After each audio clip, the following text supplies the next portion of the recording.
So let's just look at chemotherapy, preoperative chemotherapy in Wilms tumors. Preoperative chemotherapy has been shown to reduce the size of the thrombus in up to about 80% of cases. Some studies show less of a response and some up to 80%.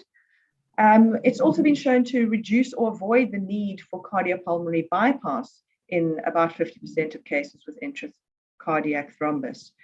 So looking at the protocols, if you look at the sort of some of the major protocols in the world, the CEOP protocol, for example, requires neoadjuvant chemotherapy for all participants. If you look at the Children's Oncology Group protocols, they would say consider upfront surgery when the thrombus is below the hepatic veins. So no neoadjuvant chemotherapy if it was below the hepatic veins, but they agree with the CEOP protocol for neoadjuvant chemotherapy for all patients with thrombus at or above the hepatic veins.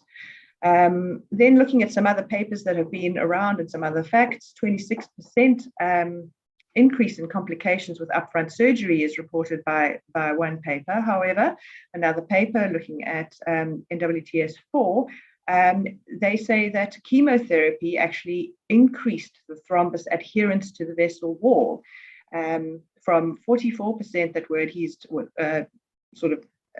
to the vessel wall without chemotherapy up to 62% when they had neoadjuvant chemotherapy. And they thus advocate that if you can consider upfront a surgery, you should. Okay, so the ultimate outcome is when you look at all sort of overall complications. So here we're talking overall related to chemotherapy as well as related to surgery. There is no difference in the complication rate for those undergoing primary surgery from those being managed with preoperative chemotherapy. And that's what I say is including all complications in the whole management of that patient. Another paper came out in 2019 from the group in the UK. It was a review article and then also looked at patients on their studies. And the conclusion was basically that chemotherapy beyond 4 weeks had no further effect on movement of the thrombus, so thrombus regression, on the completeness of the resection, or on the numbers of patients requiring removal of the entire suprarenal IVC up to the level of the hepatic veins. So some protocols will say 4 weeks or 6 weeks, and some will say, well, if you're getting movement, let's go to 12 weeks of chemotherapy. And just to report this particular finding said there's no real change after 4 weeks of chemotherapy. My slide isn't moving to the next one, so let's see why that's not happening. There you are. So this is unpublished data and is thus not for reproduction just yet. I'm sure it will be published soon. It was a multi-center review in the USA, looking at 118 patients from 17 US centers. You can see here what percentage of patients had each category of Wilms tumor thrombus. And essentially what they found was that neoadjuvant chemotherapy reduced or improved the thrombus extent in 48% of patients and decreased the need for cardiopulmonary bypass in 11% of patients. They had an overall survival of 93% and a four-year overall survival of 93% and a 4-year event-free survival of 83%. So if we're talking about surgery, when should we do the surgery? We know now that if the thrombus is above the hepatic veins or at the level of the hepatic veins, we're going to give neoadjuvant chemotherapy, but sometimes we might need to do this surgery before chemotherapy. Obviously, if you have tumor rupture and ongoing bleeding, you're going to have to go and do the best you can at that point, and you're not going to give chemotherapy if you can't control the ongoing bleed. If the patient's in cardiac failure and they actually can't tolerate chemotherapy, you may need to go and do something sooner rather than later. What about during chemotherapy? Well, if the thrombus is not decreasing in size, and the reasons for that may include that it's chemo-insensitive or that it's propagated blood clot as opposed to tumor thrombus, which would reduce in size, thrombus that's necrotic, or that it's adherent to the cardiac wall and thus it can't actually withdraw. Or if the thrombus progresses or embolizes, you might need to go during your initial phase of neoadjuvant chemotherapy. What about the embolic threat? Again, very difficult to quantify, but very low risk while on chemotherapy.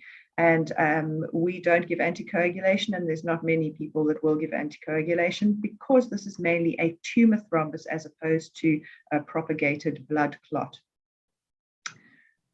So when we go in surgically, what are we going to do? What are our approaches for these patients? This all depends obviously on the extent of the intravascular component. So you might do a laparotomy, or you might do a laparotomy and then a stenotomy, or start the other way around, a stenotomy and then a laparotomy.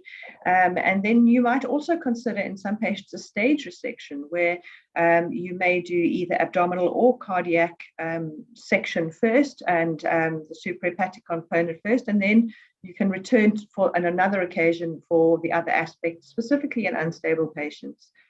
Procedures can vary from a simple venotomy and thrombectomy to a thrombectomy requiring a venoplasty to repair the vein. You might take the vena cava out if it is totally obstructed.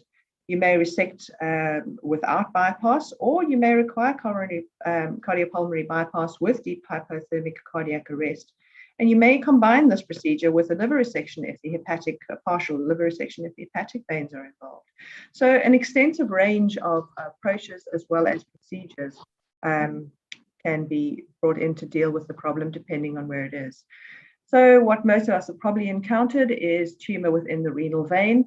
How do we go about that? Well, it's not extending into the IVC. This is actually a picture of a patient, adult patient with a renal cell carcinoma, but just indicates what it would look like on a CT scan, the yellow arrow pointing to the thrombus within the renal vein. It's sometimes only diagnosed at operation, depending on the size of your tumor. You may not have seen that thrombus on the initial imaging.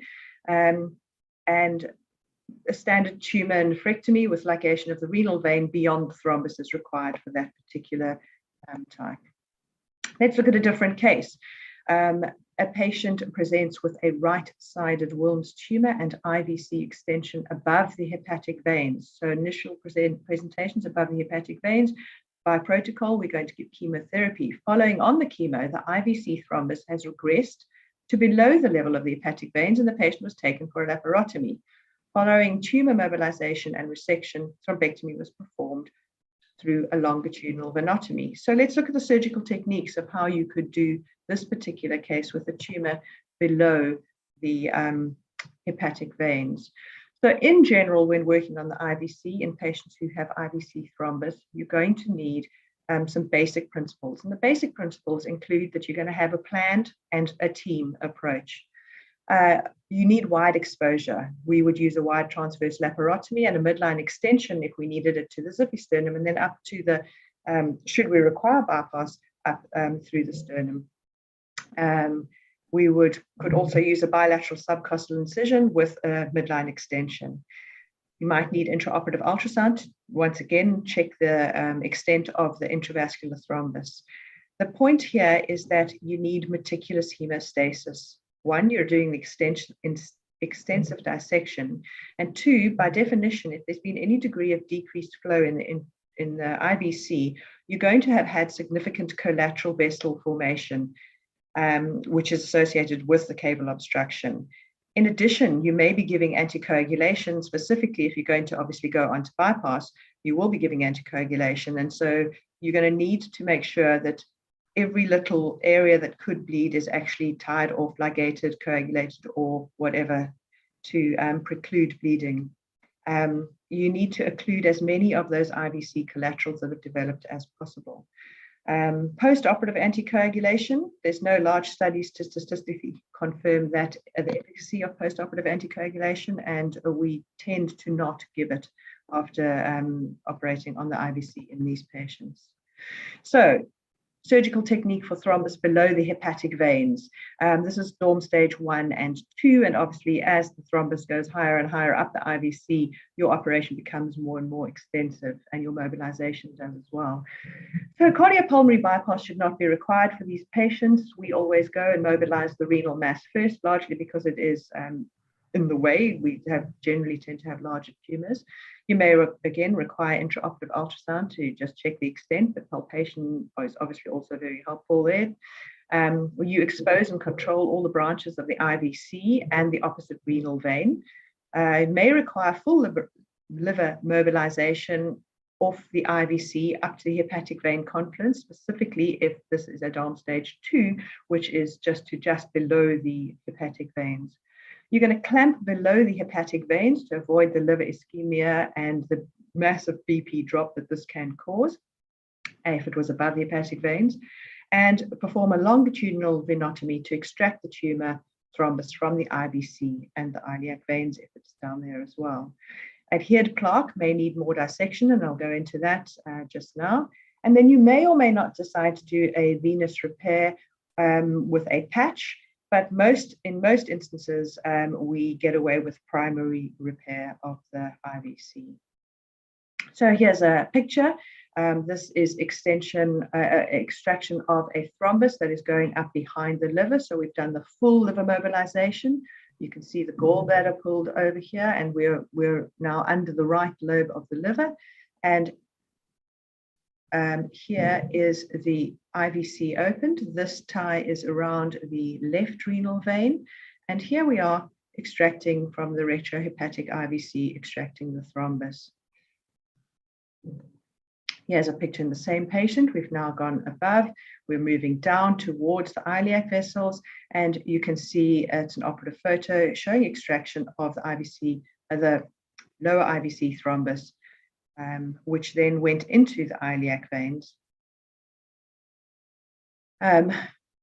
Repairing of the IVC, as I've said, here is the same patient.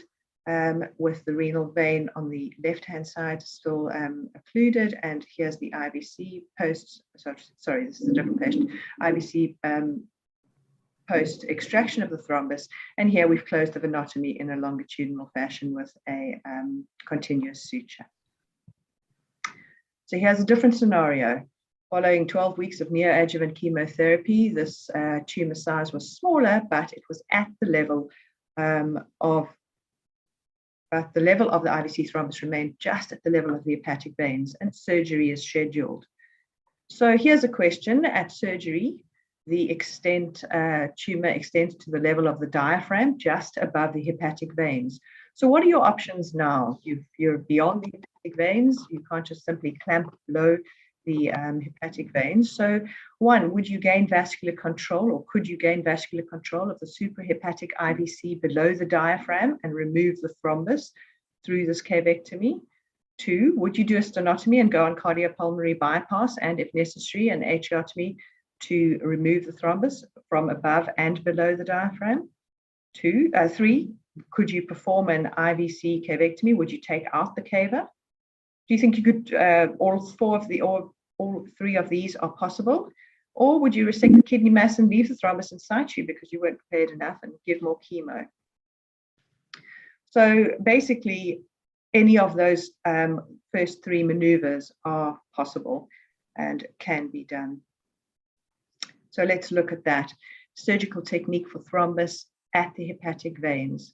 So here I'm going to emphasize that you need an experienced, obviously multidisciplinary team, that we're talking now about Adorn stage 3, we're talking post-neoadjuvant chemotherapy, we've re-imaged and we've planned, and we've got our team together. And the most important thing is that we need to prepare for cardiopulmonary bypass if there is any doubt as to the level of the upper extent of this thrombus.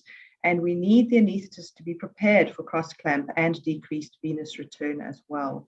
Intraoperative transesophageal echocardiography is extremely useful in these cases where we just don't know, is it in the atrium, is it just below the diaphragm? And we can get some good views on the intraoperative echo if needed. But once again, emphasizing the need for preparation for cardiopulmonary bypass should it be necessary. So the abdominal operation, we fully mobilize the mass and control the vessels. We need extensive exposure along the length of the IVC to the hepatic vein confluence. We're going to divide the suspensory ligaments of the liver and reflect the liver as much as possible, exposing the whole IVC. And specifically at the level of the diaphragm, we mobilize that liver on the hepatic veins. You need to get control of the distal IVC, the opposite renal vein, the suprahepatic IVC, and multiple collateral veins. as well as the hepatic inflow in the Pringle maneuver. So this is all belts and braces. You need to be able to, stop inflow, stop flow at all inflow to the IVC, so that when you open it, you're not going to get back bleeding. Now, how do we get away without necessarily going on bypass? If you can do it, and the thrombus is below the diaphragm, it may be removed without circulatory arrest. So we're going to control the intra-pericardial IVC. Could require, as I've said, a partial or full stenotomy, but hopefully not if you can get above the thrombus. We're going to dissect the diaphragm. You can open the diaphragm and you can open the pericardium if you want to. You can try and extend this length of intra-abdominal IVC by dissection around the area. Clamp the intrapericardial IVC, milk down the thrombus to below the hepatic veins, clamp below the hepatic veins and release the upper clamp and extract the thrombus. So that all sounds very easy on paper and the way I say it, but sometimes this is not possible. Remember that if you are clamping above the hepatic veins, you've got associated hypotension, you've got hepatic ischemia, you've got renal and bowel congestion, and you may require liver isolation if there is adherent thrombus, and time is of the essence. So control of the IVC, another question, was obtained just above the hepatic veins. The left renal vein was opened and a longitudinal IVC venotomy was made. The thrombus, however, was adherent to the wall of the vein and did not pull down. What are the surgical options for thrombectomy now? So you've got an adherent thrombus, it's not pulling down. Can you extend the venotomy? Remove the adherent thrombus with a periosteal elevator, similar to an endarterectomy in adult surgery. Can you excise the wall of the IVC where the tumor is adhered and repair it with primarily or with a patch? Can you remove what you can, and if the adherent portion of the tumor is clearly necrotic or fibrotic, leave a small residual tumor thrombus, or are all three of those possible?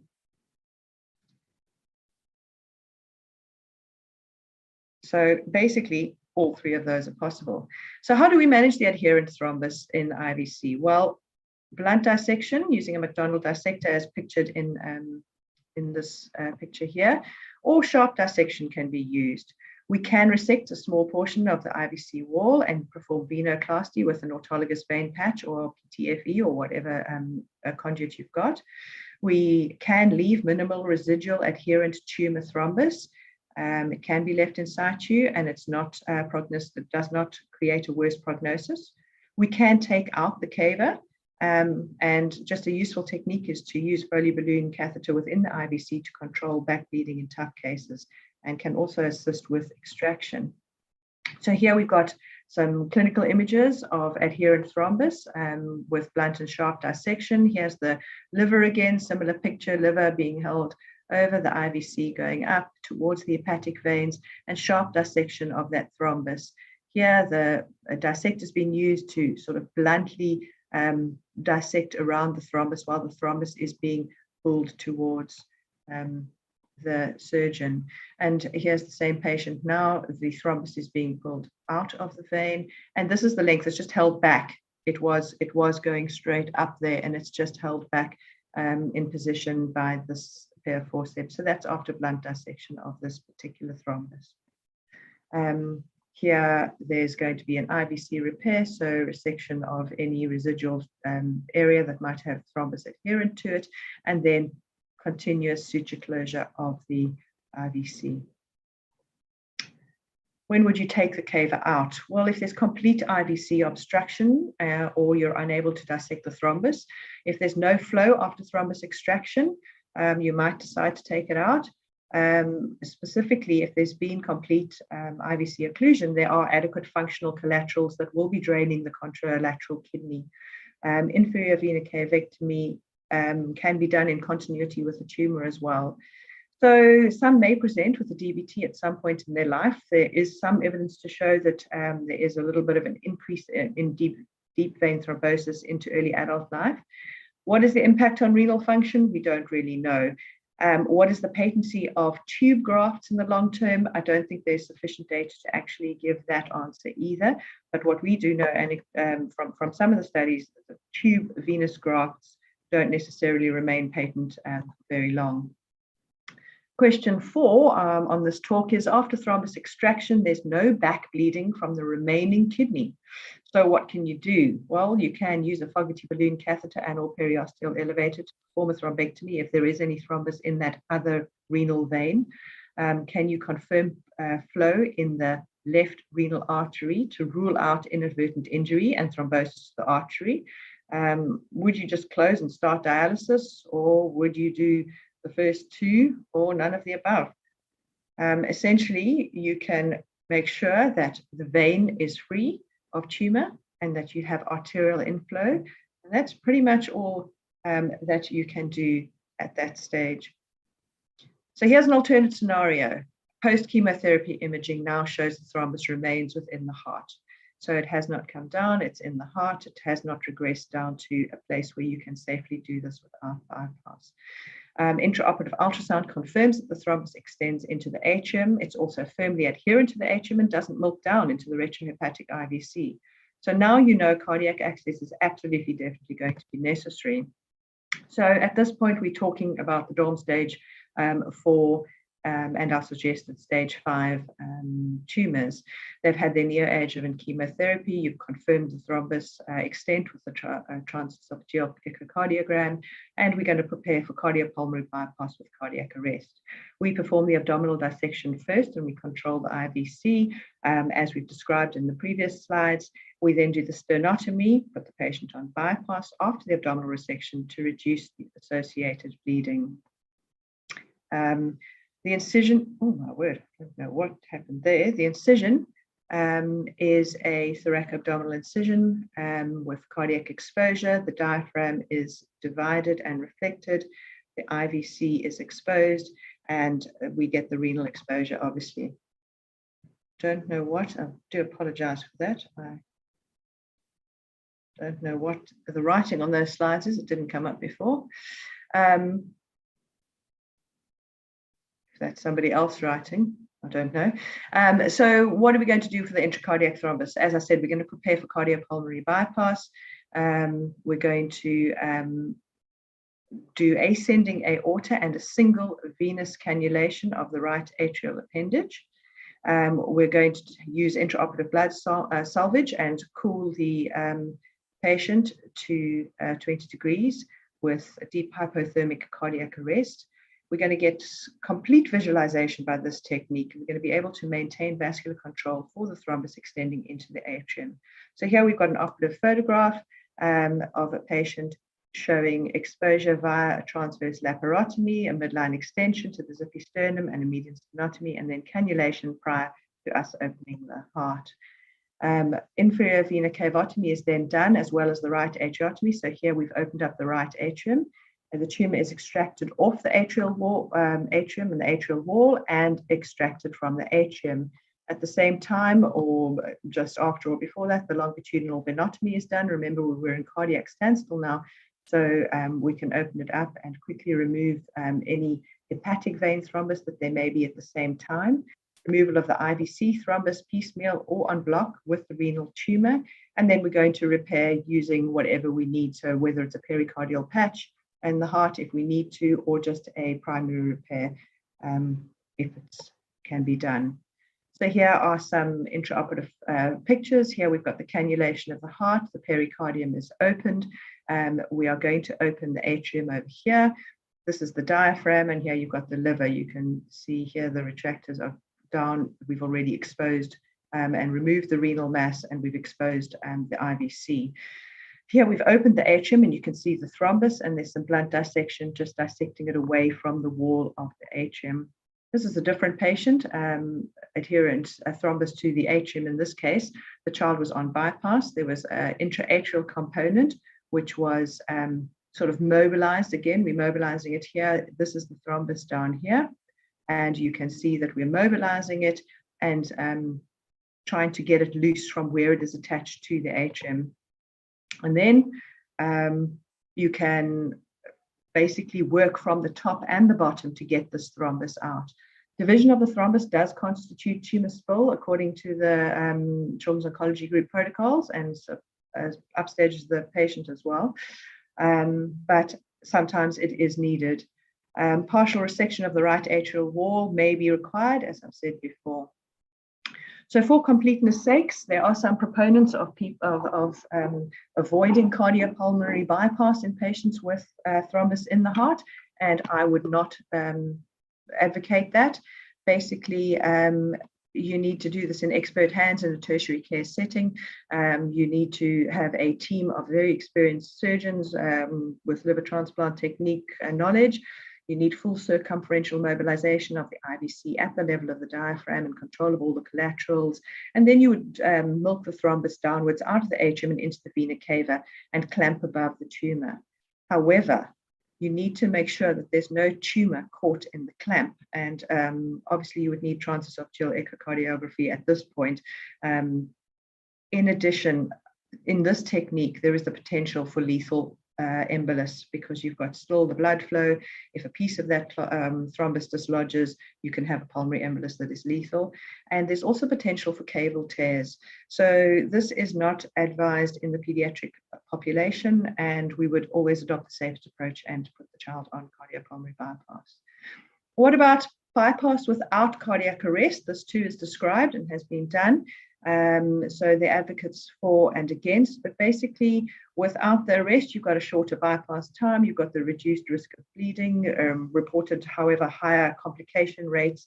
Hepatic congestion does occur. There's a higher risk of embolization of the tumor, and there's also warm ischemia to the liver and the kidneys. And in hypothermic cardiac arrest, there is a bloodless field. You have excellent visualization of what you're trying to do. There is a decreased risk of embolism, and there's less warm ischemia, but there is an extended bypass time, and there are the neurological risks associated with bypass, which have reduced over time as techniques have improved. What about hepatic vein involvement? Well, this is accessible via the atriocavectomy from the sternal wound. And you remove the hepatic vein thrombus while on bypass at the time of atrial thrombus removal. If it's deemed inadequate and you're needing to leave some of the tumor there, and because you need to now come off of bypass, you can do a partial hepatectomy at a later stage should this be required, and you're still finding viable tumor, for example, in the thrombus that you have removed on histology. Atriohepatic vein confluence repair can be performed with a pericardial patch as well, or with suitable synthetic patch. The difficulty comes when you have a Budd-Chiari syndrome, and you're going to need to perfuse the liver with cold preservation solution, and it gives much more time for reconstruction there. I personally do not have any experience with that. So this is just another clinical image. Here we have removal of the thrombus from two of the hepatic veins. So we've taken it out. Here's the diaphragm edge. There's the liver. This is the atrium now cleared, and we are now pulling it out and mobilizing it from two of the hepatic veins. You can see the bifurcation there of the thrombus. All right. What about intraventricular thrombus, and why did we say that we needed a different classification for this? Well, echocardiography we know is highly sensitive, and here you can see a beautiful picture of the tricuspid valve being blocked by the tumor. And here as well, this is the tricuspid valve, here's the atrium, and here's the ventricle. So the anesthetic challenges related to this intraventricular extension is that intermittent positive pressure ventilation could result in complete occlusion of the tricuspid valve. And so in these situations, we've done the induction, or anesthetists, I should say, have done the induction in the lines, and then the sternotomy has been done and the patient being placed on bypass with spontaneous breathing. And this has been done first as opposed to the abdominal component of the operation being done first. The sternotomy is then extended, but the peritoneum is not opened until the child is now cooled and on bypass. The atrium is then opened and the tumor is extracted. Extension into the hepatic veins is removed, the heart is restarted, and the heparin is reversed, and then the abdominal operation is done. So in summary, IVC thrombus is most common in Wilms tumor, and cardiac extension is fairly rare. The prognosis and the outcomes of this depend on the stage of the Wilms tumor and the histology and its characteristics. the emphasis is on the surgical complication reduction, and preoperative chemotherapy may reduce the scope of the surgery as well as the need for bypass. The extent of the surgery and the surgical strategy are determined by the extent of the thrombus, and hepatic venous extension with outflow obstruction does remain a challenge. Surgery should thus be well planned and performed by a multidisciplinary team at a center with the experience to do this. Thank you very much. Thank you, Professor Cox. It was a wonderful talk, and you covered all the difficult and all the technical aspects of IVC as well as cardiac extension. It was wonderful looking at those intraoperative pictures and the echocardiogram videos. Thank you so much. So we have quite a few questions in the chat box, and I'll ask Dr. Manish Pathak, my colleague from the executive committee, and Dr. B.B. Tripathi to take over the question and answer session. So Manish sir, over to you. Professor Sareen, our president, has asked how many cases you have in your personal series, Professor Cox, and what is your personal experience? I don't. We've quantified the intra-cardiac extension. We have 12, only 12 cases, and I personally was not involved in all of them because they extend over the years. So I'm talking of institutional experience here. Personally, I was probably involved in those intracardiac extensions. Let me just count, 6 that I recall. So my personal experience is not that great. It's institutional experience, and yeah. And then in terms of intravascular, I would be lying if I was telling you an exact number.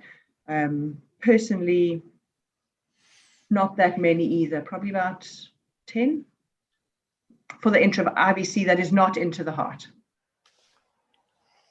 Okay, thank you. Dr. Manish, would you like to take over, sir? Thank you.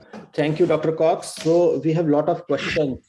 One question is how to know that the tumor is attached to the wall of the IVC preoperatively? So that is a good question, and the answer isn't that easy. You probably don't know in most cases. Some can say that it's obviously your scans can show that it fills the IVC, for example. It's easier to tell if you've got an echo. As the heart moves, you can see that the thrombus is tethered to a particular area. So it's easier to tell from the echo in the moving heart that the thrombus is in fact tethered. But you only really find out the IVC tethering or adherence at the time of operation when you're trying to palpate or milk down. And that's why we say that you need to have, especially in those upper ones, your cardiopulmonary bypass ready, because you don't know if you're going to be able to mobilize it and basically milk the thrombus down. Okay, thank you, Dr. Cox. One more question. Dr. Akshay has asked, are there chances of development of IVC thrombus clot post-operatively? Means once we have removed the tumor thrombus, is there a possibility Yes. of development of thrombosis? There is always a possibility. You're doing a venous anastomosis, and you may or may not be using synthetic material. So you're saying once you've removed the tumor thrombus and you've repaired your IVC, there is always the possibility. We do not routinely give anticoagulation.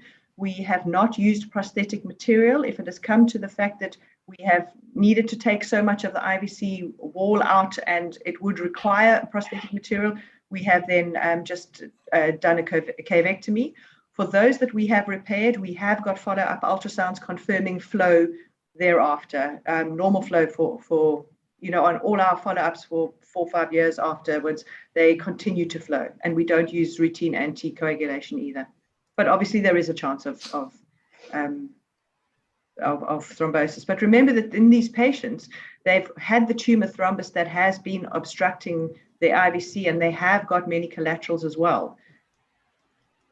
Okay, thank you. So we have got one more question. Is in a patient who is having only renal vein thrombus, means are you going to give upfront surgery or chemo first? So in our institution, We use closer to the COG protocol as opposed to PSYOP. So we would, if it was just renal vein thrombosis and there were no other contraindications to surgery, massive mass that's fixed, lots of pulmonary mets, an unfit child or something like that, then we would go and we would do upfront surgery for the renal thrombus, or for the tumor with the renal thrombus, yes, renal vein thrombus. Okay, thank you. We you. would, others wouldn't. Okay, Dr. Vikas, would you like to take over from now? Okay, so we have got the question from Dr. Krishna Mohan, means how many cases required cardiopulmonary bypass in your series after pre-op chemotherapy? So I can show you that. Let me just share the screen again. Share, and then we'll go to the next slide. These were the 12 cases. So you're talking about bypass patients. So all of these patients, 12 patients, 9 had intra-atrial thrombus and 3 had right ventricle thrombus. And you can see the numbers post-chemotherapy. 1 had come right the way down to Adom stage 1. 1 had come down below the hepatic veins. And these patients, 6, 7, 8, 9 still required bypass. Yeah, okay. So 9 patients required cardiopulmonary bypass. Out of 12, which is still the 75% of them. Yeah, okay. Thank you.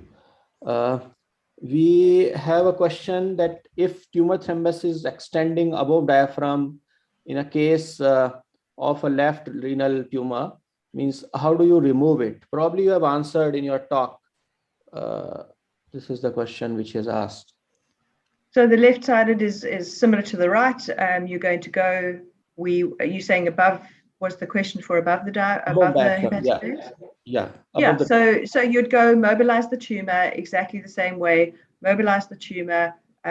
Put the child on bypass if it's required. You'd do the longitudinal venotomy, from the renal vein all the way up, and extract it as I've described in the talk.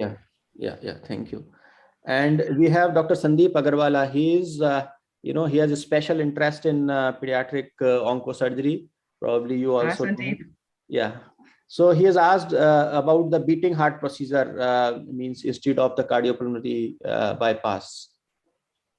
So once again, we would not do that. I put that in for completeness sake. Some people say rather do it with a beating heart, and yeah, we wouldn't do it. We don't have experience in it. Our cardiac surgeons prefer to just have absolute visualization, and quite frankly, I prefer to have good visualization.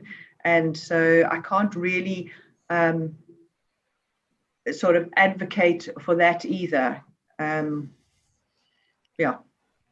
Maybe a small mobile, quick open and close. But if you've got big thrombi like in many series, I wouldn't advocate. So, Dr. Manish, can I just ask a question to Dr. Cox? Yeah, this is Nitin here.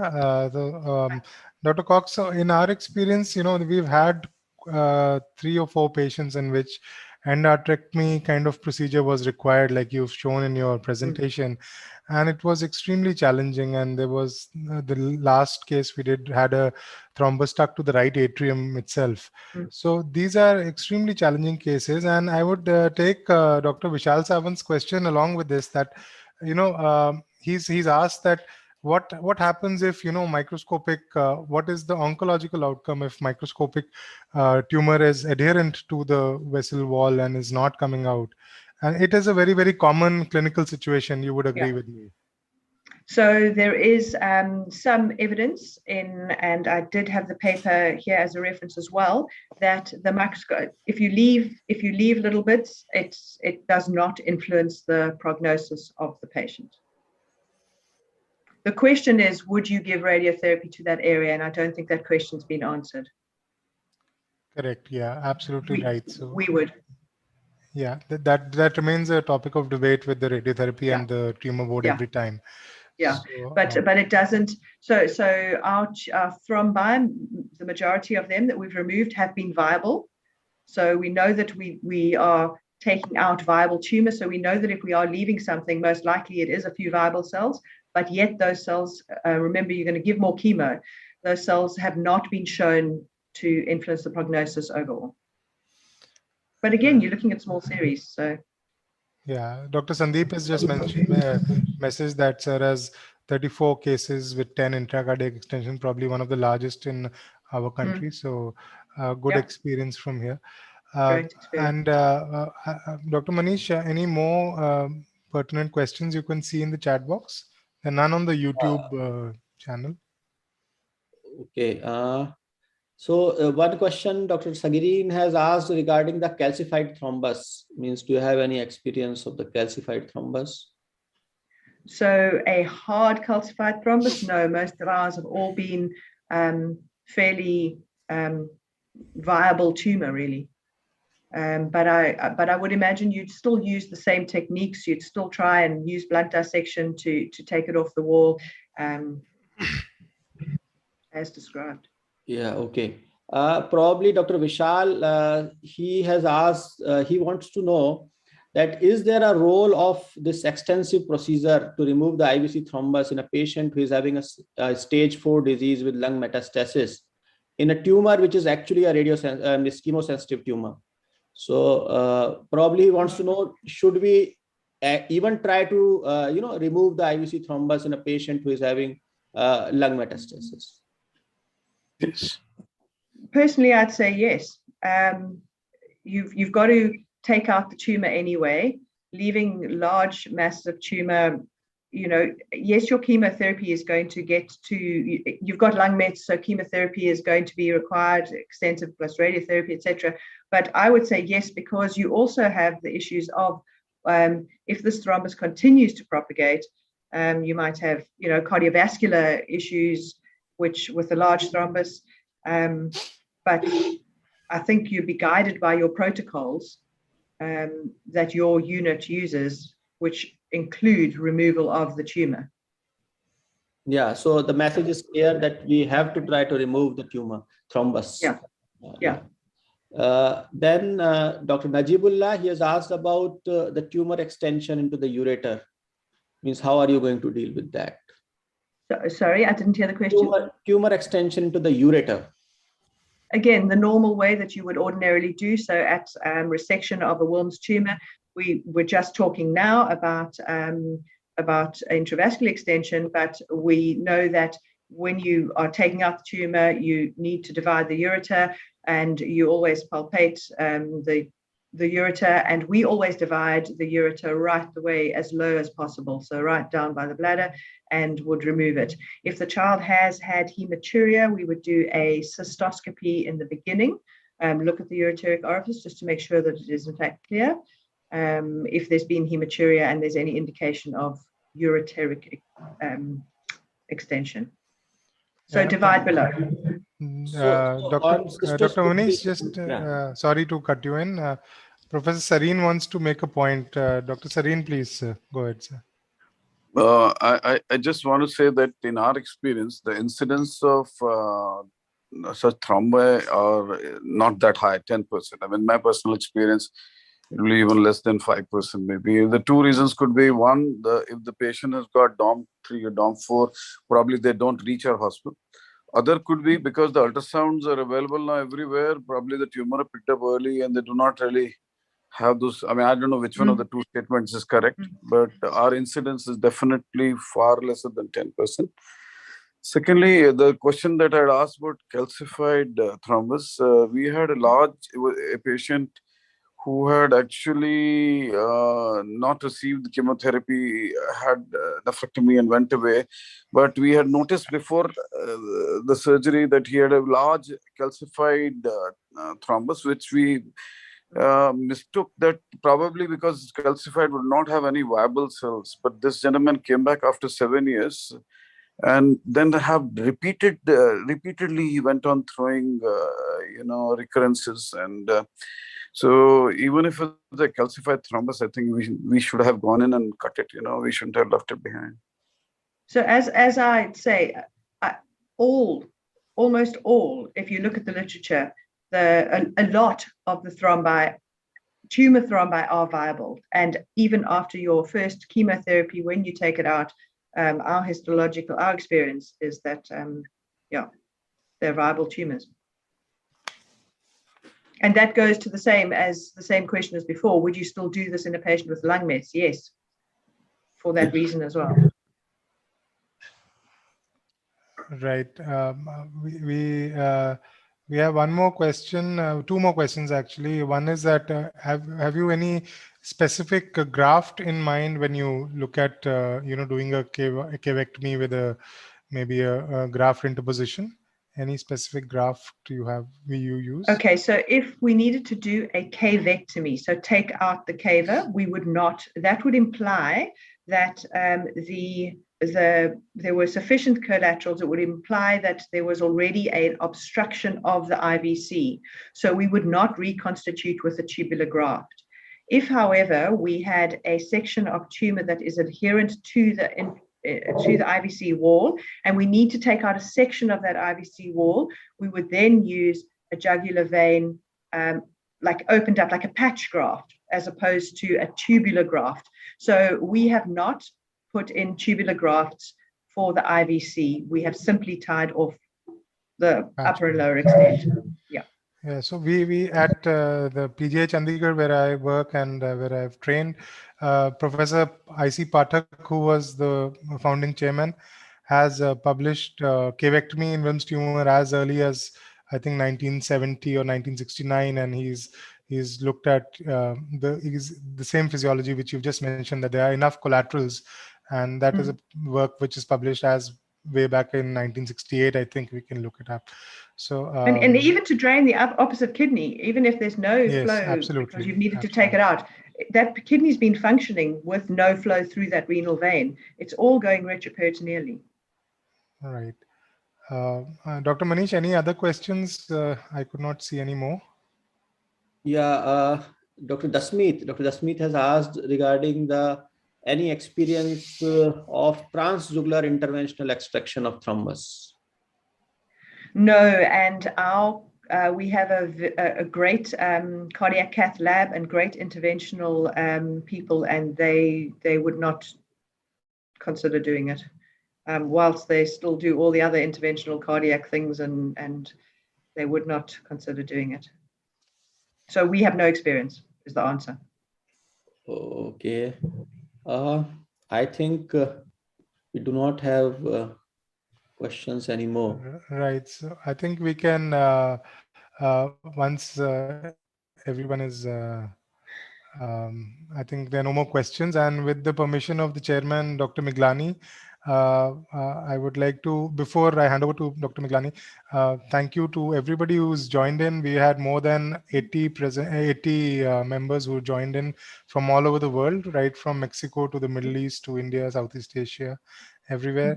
Senior teachers from India, Dr. Sareen, Professor Ram Samoj, and senior anesthesia faculty had joined in. And Dr. Sandeep Agarwala has joined in. A lot of other senior pediatric surgeons, Dr. Asik Shah, so many people are joining. Thank you, everybody. And I'll hand over to Dr. Miglani to, sir, for your final words. Yeah.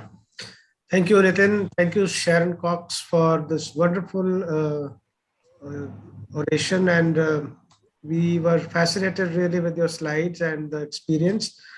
Although many of us in India are also doing, but as you said, it requires a elaborate teamwork to have a successful outcome in complicated and extended cases of Wilms tumor.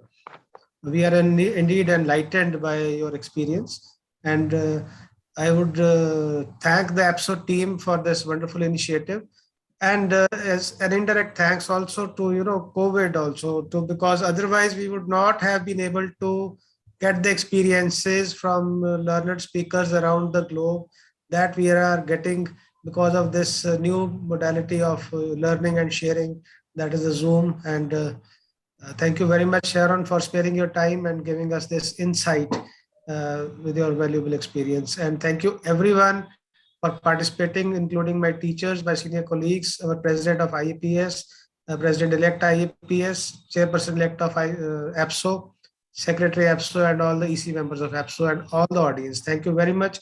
Have a very good evening ahead. And thank you, Sharon Cox, for being with us. Thank you. Thanks so much for letting us present the institutional experience. It's the team here that did it, not all my personal experience at all. I think some of you out there have much more experience than I do. Even till now, there are more than 50 participants listening to the concluding remarks also. So it's just interesting and fascinating. Thank you. All right. Go well, everyone. Yeah. Bye-bye. Thank you. Thank you, Professor Miglani and Dr. Nitin and Professor Cox Thank you. for Dr. wonderful Thank you, sir. talk. Actually, we all enjoyed it very much. Good. Thank you, sir, for your kind Thank words, you. sir.